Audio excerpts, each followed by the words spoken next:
Hey, Rich here. 2005 645 Ci 4.4. I have a slight leak coming out of the front left upper timing cover. Right in the corner there where the silicone is, it drips a little bit of oil.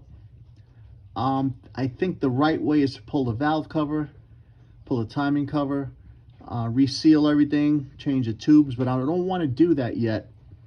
So I'm going to pull the valve covers when I do the valve stem seals. So I was told I might be able to pull that front cover only. I have a new gasket, silicone to silicone the edge. And I'm gonna try that. I'm just gonna try that one side and see what happens. So this is a video about just replacing the upper timing cover. Okay, I removed the J tube and the air box. I pulled that out of the way. I pulled the line off of the vacuum pump and I moved it out of the way there. Next, I'm going to siphon out the power steering fluid, and I'm going to disconnect the line there, disconnect the bracket there at the cover, and move that line out of the way. The coolant hose, I'm going to try to leave in place and work around it, and then unbolt that harness and move that out of the way.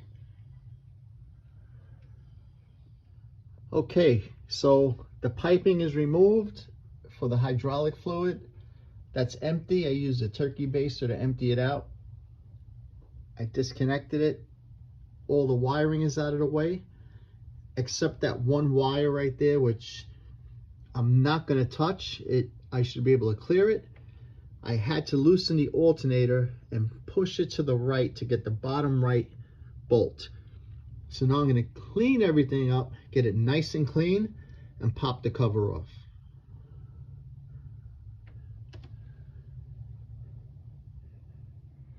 All right, everything's disassembled, it's cleaned up.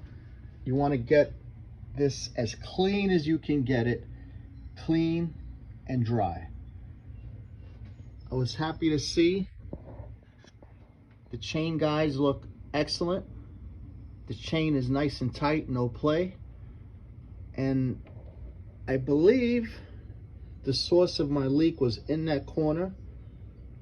I don't believe there was enough sealant. It was a little light on the sealant in that corner where the leak was coming out. So I'm just gonna reapply the silicone RTV, put a new gasket, tighten everything down to spec, and test for leaks.